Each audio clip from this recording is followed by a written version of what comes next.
Os sinais que Jesus nos deu da sua vinda são esses aqui.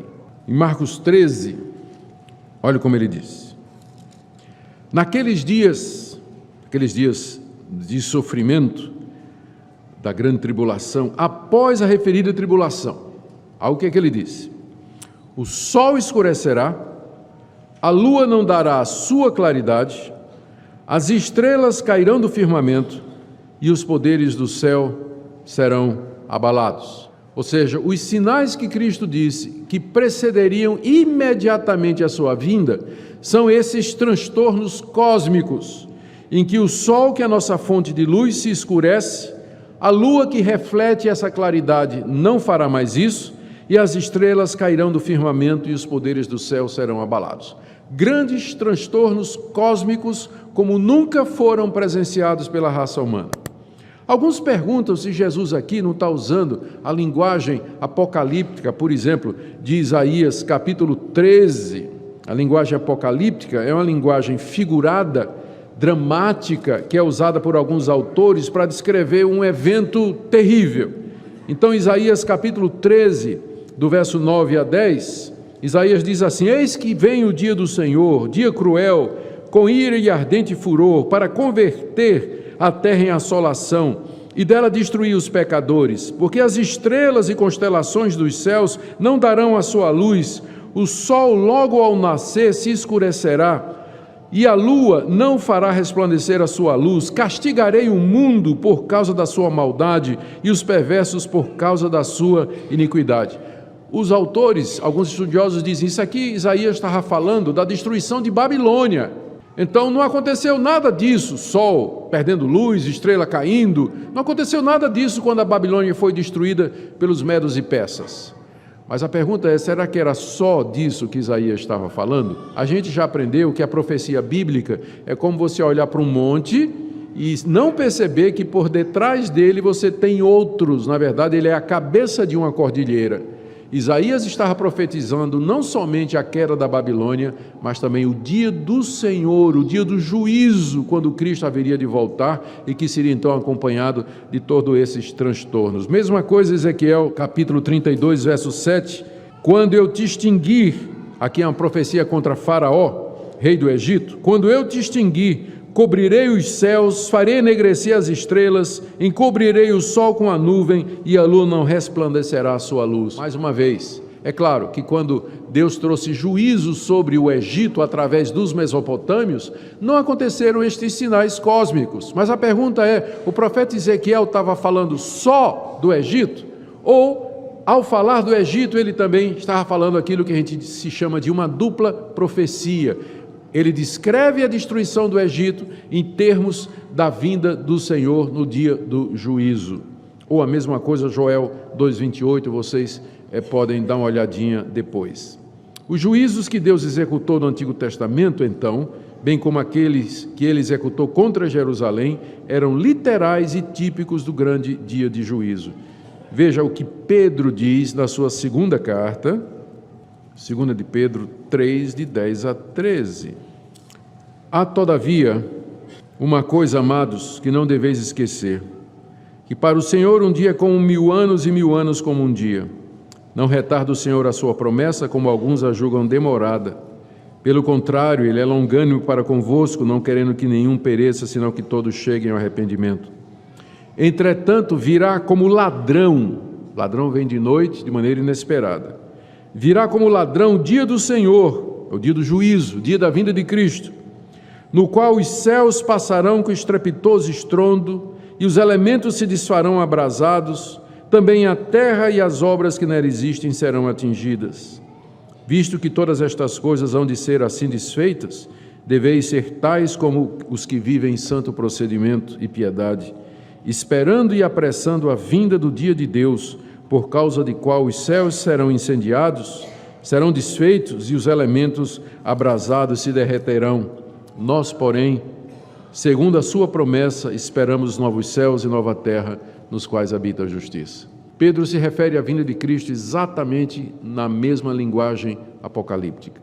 Eu creio, eu não tenho dúvida aqui, pode passar para o próximo, sinais que precedem a vinda, que trata-se de uma descrição literal.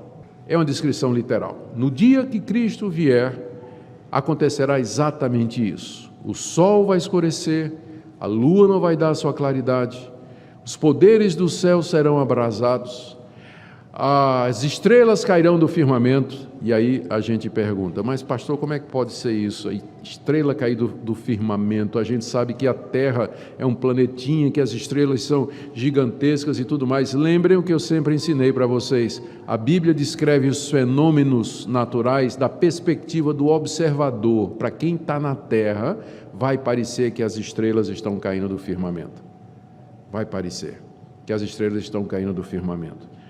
Essa linguagem descreve o colapso do universo, como nós o conhecemos, dando início à transformação e à criação do novo céu e da nova terra, onde habita a justiça. Quando Cristo vier, toda essa criação, como nós a conhecemos, ela será derretida, nas palavras de Pedro. Serão transformadas pelo fogo da vinda do Senhor. E Deus então criará novo céu e nova terra, onde habita a justiça. O objetivo desses sinais é preparar o clima para a vinda do aguardado de todas as nações. Lucas, ao descrever isso aí, veja como Lucas descreveu, Lucas 21, de 25 a 26. É a mesma coisa, só que ele acrescenta alguns detalhes. Haverá sinais no sol, na lua, nas estrelas. E o efeito disso, olha aí. Sobre a terra, angústia entre as nações, em perplexidade por causa do bramido do mar e das ondas. Haverá homens que desmaiarão de terror pela expectativa das coisas que sobrevirão ao mundo, pois os poderes dos céus serão abalados. Então se verá o Filho do Homem vindo numa nuvem com poder e grande glória. Ou seja, se você me pergunta quais são os sinais da vinda de Cristo, eu digo vai ser tão rápido que você não vai, quase que não é um sinal. Quando você viu o sol se escurecer, a lua deixar de dar a sua luz, os poderes dos céus serem abalados, as estrelas caindo do firmamento e todo esse transtorno cósmico, os homens chorando e gritando com terror diante daquilo que parece vir ao mundo, então ele chegou, ele já está aqui. E aí então haverá o grande dia do juízo. Em resumo, caminhando já para a conclusão, a vinda do Senhor será visível a todos. Quando ele vier, todo olho verá. O Novo Testamento não fala de uma vinda secreta e invisível de Cristo, mas fala de uma vinda pública, em que todos esses transtornos indicarão o acontecimento. Virá nas nuvens, foi uma expressão que ele mesmo usou, indicando que ele vem do céu, do trono do seu Pai, que vem da sua glória para julgar o mundo, vem juízo e julgamento. Lembra que no Antigo Testamento a nuvem estava associada à manifestação de Deus lá no Monte Sinai. O seu retorno será em grande poder e glória, em contraste com sua primeira vinda, quando ele veio humilde, manso, nasceu numa manjedoura, de uma família pobre, numa aldeia desconhecida, num paizinho pequenininho e insignificante como era Israel. Ele virá em contraste em poder e glória.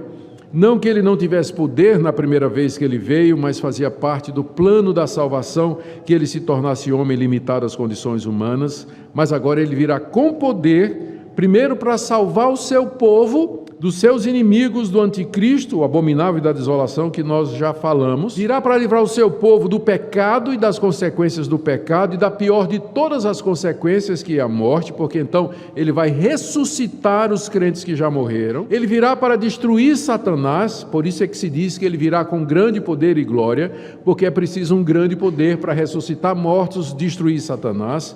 E ele virá também com grande poder para julgar o mundo, condenar os ímpios. Satanás, esse poder ele recebeu do Pai para julgar e condenar eternamente. É isso que ele vai exercer, com glória, com majestade. É por isso que a Bíblia diz que naquele dia todo joelho se dobrará e toda língua confessará que Jesus Cristo é Senhor, para a glória de Deus Pai.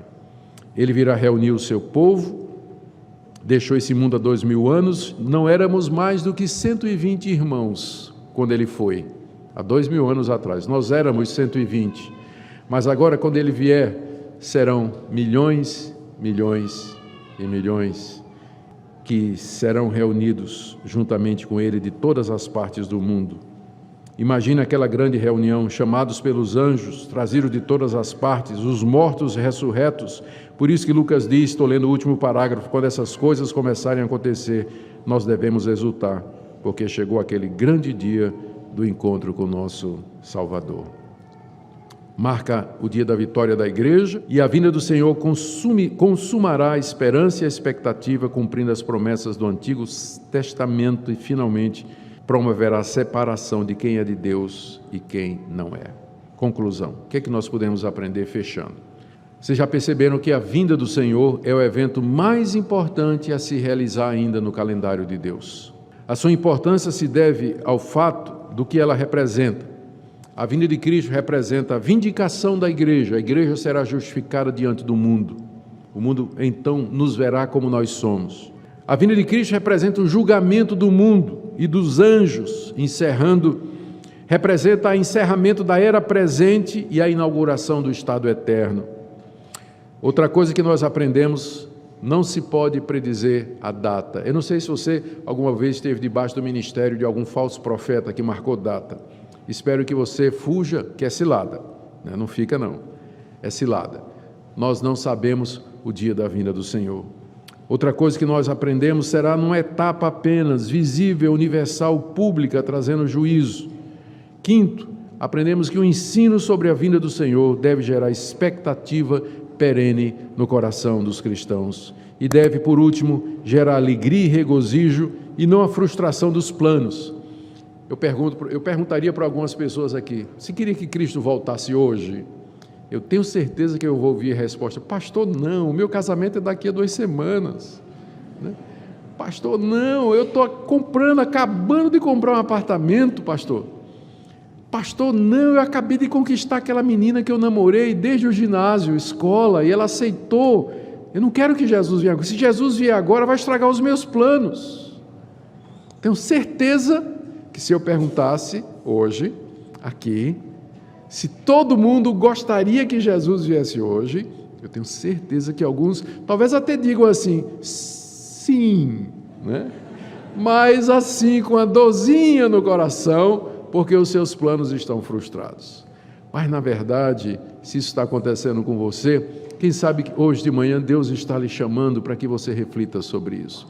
A vinda do Senhor Jesus é o dia da glória, da consumação, é o momento esperado, é o fim do plano da redenção, é o clímax, é o ápice de tudo aquilo que Deus planejou, é o momento do encontro com Ele, da glória, de prazeres e delícias que superam em muito qualquer prazer, felicidade ou recompensa que você imagina ter aqui nesse mundo.